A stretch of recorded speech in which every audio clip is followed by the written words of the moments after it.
작은 논란도 저희가 언급을 안 할 수는 없고요. 그 대표적인 게 바로 이제 박서보 예술상 재정 이제 취소한 거지 않습니까? 어떻게 해서 이런 일이 벌어졌고 거기에 대한 입장이 공식적으로는 어떻습니까? 저희들이 보도 자료를 통해서 이미 이제 했지만 참 안타깝고 저는 뭐 대표로서 굉장히 송구스럽다는 말씀을 먼저 드려야 된다고 생각합니다. 사실 박서보 선생님이 굉장히 훌륭한 작가시죠. 그리고 또 13억의 돈을 이렇게 기부금을 주셔서 좀 후학들 이렇게 길했으면 좋겠다는 뜻으로 이렇게 했어요. 제일 처음에 좋은 뜻이었는데 또 찬반의 의견들이 이렇게 나중에 이렇게 나왔습니다. 그래서 그것이 계속적인 논란이 되는 것은 바람직스럽지 않다. 그리고 또 한편으로는 이제 비엔날레의 원래 그 정신 또 그런 측면에서 구태여 개인의 이름을 하는 것이 좋겠느냐. 그래서 하지 않는 게 좋겠다는 의견들이 있어서 그런 취소를 하기로 한 거고요. 다만 이제 아쉬운 것은 사실 저희들이 좀 더 진지하게 했으면 좋겠다는 성찰과 함께 이게 우리 시민들 연대 단체들 여러 전문가들이 또 참여하는 혁신위원회 또 이사회 다 미술하시는 분들도 있는데 또 거기서 얘기가 다 그 절차가 거쳐지고 또 한 2개월 전에 보도자료 나가고 수도 없이 많은 또 그렇게 보고가 되고 보도자료들이 나갔는데 그때 좀 더 얘기를 좀 해주셨더라면 시상 전에 마무리가 되지 않았을까 하는 아쉬움이 있는데요.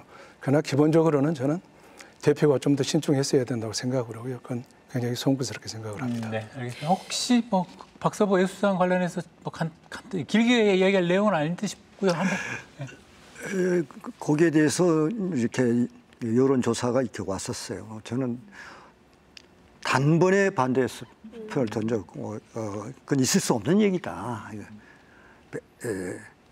광주 비엔날은 5.18 정신이라는 어떤 희생 그 안에서 이루어진, 그래서 그야말로 평등과 자유와 이런 개념에 조금이라도 누가됐으면 안 돼요. 박서보 선생, 대한민국에 누릴 것 다 누리셨던 현대미술의 1인자세요. 그리고 이미 애국 화단에서도 이미 인정을 받고 계시고, 가령 아무리 물신주의가 팽배해 있다 하더라도 내가 이만한 거금을 내놓고 그런 상을 제정하겠다라는 것, 너무 과분한 욕심이 아니냐, 그렇게 생각했습니다. 뭐 다행히 철회가 됐으니까 다행스럽게 생각합니다. 네, 또 이 얘기를 또 안 하고 넘어갈 수 없을 것 같은데요. 저 광주 비엔날레 홍보 영상 관련해서도 좀 뜨거운 이슈가 있었습니다. 소시지 관련해서 이제 뭐 참신하다라는 의견과 또 비엔날레 위상을 해친 것 아니냐라는 의견이 있었거든요. 송 대표는 좀 어떻게 보셨어요? 뭐 저도 사실 뭐 참신적인 측면에서는 사실 뭐 광고라는 게 노이즈 마케팅도 있는 거고 또 여러 가지 여건의 그 도움도 됐으리라고는 생각하지만 그래도 예술 전시회에 대한 그런 것으로는 상당히 좀 그 가벼운 감이 있지는 않았을까, 좀 그런 생각을 하고요. 사실 가벼움도 예술 중에 하나겠습니다만은, 그래서 좀 이런 기회를 통해서 도입 과정 때 좀 이런 홍보 영상의 제작 과정을 좀 많이 좀 알리기도 하고 소통도 했으면 좋지 않았을까. 그래서 제가 농담으로 그런 생각을 해봤습니다. 우리도 뭐 줄줄이 사탕도 있고 줄낚시해서 쭉쭉쭉 나올 수도 있는데 그게 비엔나였냐. 물론 그 비엔나의 그 음이 그래 바이애니얼이라고 하는 그 음과 비슷하다라고 하는 그런 측면에서 의의는 있지만은 이제는 좀 이런 홍보 영상들도 좀 많은 젊은 사람들도 많거든요. 그런 것들을 공모라든지 여러 가지 형태를 좀 받아들여서 이런 주제적인 걸 좀 확대하는 것도 하나의 또 좋은 페스티벌이 되지 않을까, 이런 생각을 좀 해봤습니다. 사실관계를 일단 확인해야 되는데 재단과 이게 사전 협의가 된 거였습니까? 아니면 어떻습니까? 뭐 협의된 것은 아니지만은요.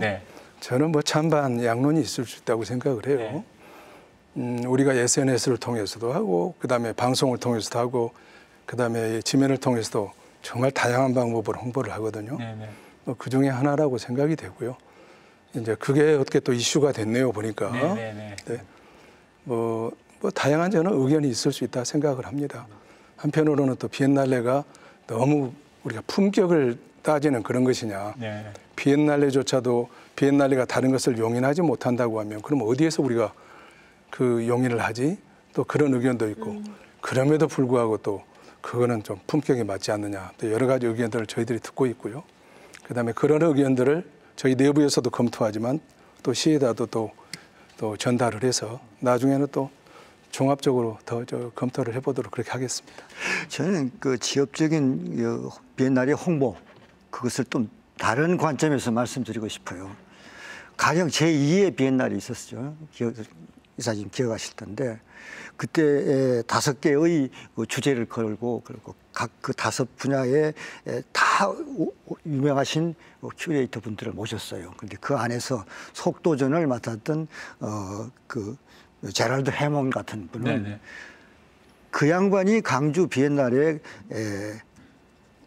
예술 감독으로 왔다는 것 그 자체가 세계적인 홍보거리가 되는 거예요. 그래서 강주 비엔날이 제랄드 해몬 때문에 오히려 강주 비엔날이 그 품격이나 위상이나 이런 것들이 굉장히 확대했다는 거죠. 그게 조금 더 지나서 7회 때 옥구이 애니저나 이런 양반까지도 왔을 때는 그것이 유지가 됐어요. 그런데 그 다음부터는 아마 1990년대의 세계적인 추세인 포스트 모더니즘의 한 개념인 그 페미니즘 그 영향인지는 모르겠어요. 그 여성분들이 보면은 저한테 반기를 들 수도 있습니다만은 그 이후 9회부터 지금까지 전부 총감독은 여성분이 맡았어요.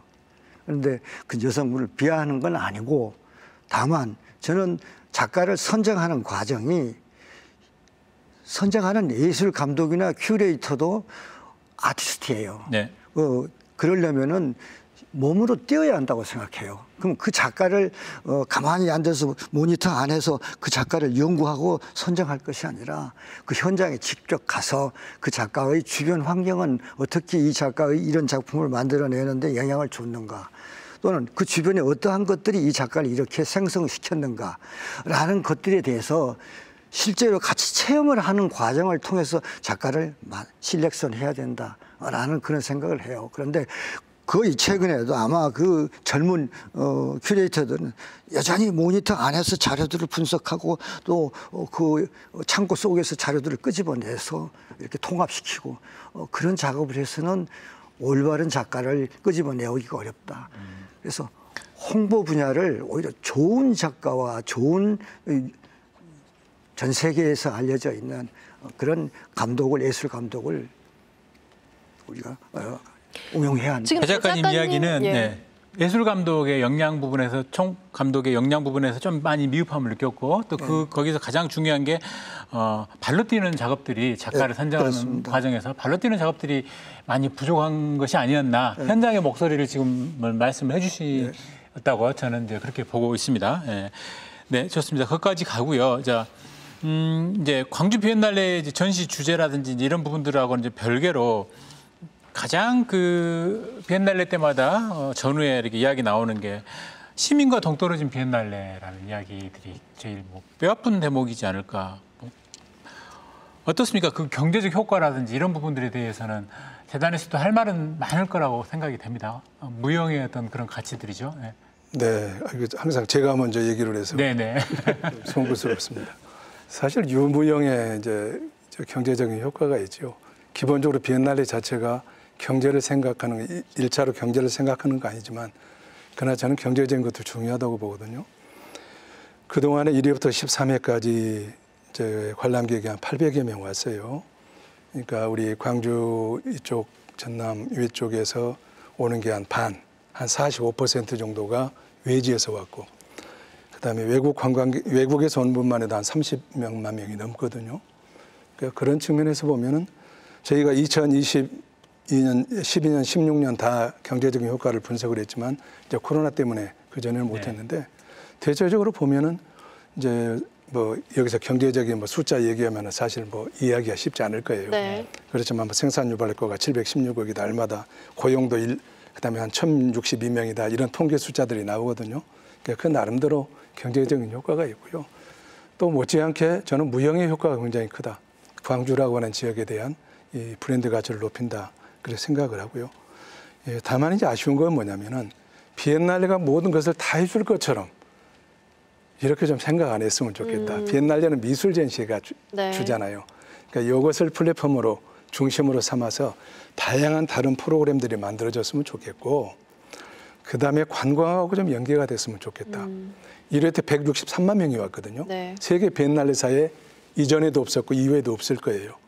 그러면 그것이 과연 광주가 관광도시로서의 예술도시뿐만 아니라 관광도시로 자리매김을 했느냐. 그건 아니잖아요. 네.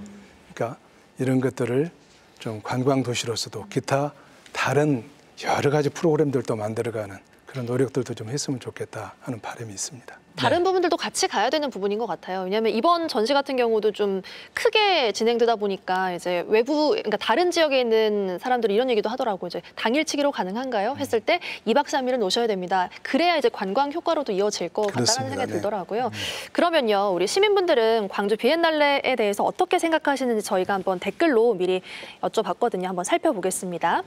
첫 번째 댓글입니다. 비엔날레는 넘사벽이다 하시면서 도슨트의 설명을 들어도 좀 난해하고 어렵습니다. 조금 더 대중적인 소재나 주제였으면 합니다 하면서 좀 어렵다는 의견이었고요. 다음 볼게요. 네, 광주 비엔날레는 초중 고등학교 때 억지로 끌려간 소풍이다라고 하시면서 광주 사람 말고는 모르고 또 전남 사는 사람들조차도 잘 모르는데 이에 대한 좀 대책이 필요하다라는 홍보가 부족하다는 의견이었고요. 다음 볼게요. 네, 광주 비엔날레는 빛날 광이다 하시면서 어릴 때 처음 방문했을 때 설렘, 또 친구들과 갔던 기쁨, 나의 어릴 적부터 마음속 한켠에서 빛나고 있다라고 좀 긍정적인 의견 주신 분도 계셨고요. 다음 볼게요. 광주 비엔날레는 멋짐이 폭발합니다라고 주셨어요. 이제 긍정적인 의견도 있고 또 조금 어렵다, 난해하다 의견도 있거든요. 두 분은 댓글 중에서 좀 공감하는 것 있으셨나요? 어떠세요? 어차피 작가들은 이 전문성을 가지고 있기 때문에 관객을 다 이해시킬 수는 없어요. 그렇죠. 관객이 쫓아와야 돼요. 네. 그래서 작가는 멈추지 않고 앞으로 나가는 사람입니다. 창작의 세계가 그런 특성을 가지고 있으니까. 네. 그렇다면 아까 제가 말씀드렸듯이 조금씩 자꾸 보면서 자꾸 질문하고 의문을 갖고 그러면서 조금씩 친근해진다. 그랬을 때 작가와 관객이 소통하는 과정에 이른다. 그렇게 봅니다. 그래서 좀 다시 또 말씀을 드리자면 가령 이 관객과의 소통의 문제를 좀 다른 관점에서 얘기를 하자면 가령 영국의 그 유명한 테이트 모던이 있어요. 네. 그게 폐쇄된 화력발전소를 겉모습은 그대로 두고 안에 있는 기계들만 다 뜯어내고 그 높은 전정을 다 이용해서 그 전시장으로 꾸미고 있어요. 테이트 모던에서 한번 개인전을 한번 열었다 하면 세계적인 스타가 되는 거예요. 그만큼 중요한 장소가 돼버렸어요. 무료예요. 관광객들이 필수적으로 꼭 테이트 모던을 지나서 가요. 그것이 바로 시민들이 관심을 가지고 소통하는 관광의 코스가 되고 그 주변의 상권을 이렇게 촉발시킬 수 있는 계기가 되지 않느냐. 그래서 하나의 어떤 계기가 될 수 있는 장소, 네. 그런 것이 참 필요하다. 공간의 중요성을 이야기해 주셨네요. 송준석 대표께서는 네. 어떤 이야기를 하고 싶습니까? 네. 아까 우리 박 위원장님도 말씀하셨지만 멋이라고 하는 것은 맛과 연결돼야 되고 또 그다음에 힐링도 줘야 되거든요. 근데 구체적인 어떤 시간이나 이런 비용이 불분명한 것 같아요. 좀 안내적인 측면이 어디 노선이 뚝뚝뚝뚝 가라 이렇게 하는 것보다는 정말 이야기한다면 우리가 뭐 호텔에서 머무른다면 호텔도 급이 있지 않습니까? 네. 비용까지 좀 하고 그다음에 관람하는데 시간 소요까지도 코스가 좀 이렇게 짜져 있으면 좋겠다. 예, 좀 분명하게 좀 해야 될 것 같은 좀 생각을 좀 들고요. 예술은 어렵지만 그건 어쩔 수 없고 예술 아닌 것은 좀 더 친절하게 해달라. 네, 그런 네. 겁니다. 그뿐만 아니라 저희는 작가들이 좀 사명감을 가져야 되는 게 뭐냐면 사실은 예술을 통해서 광주의 정신을 알리라고 위임해 준 거거든요.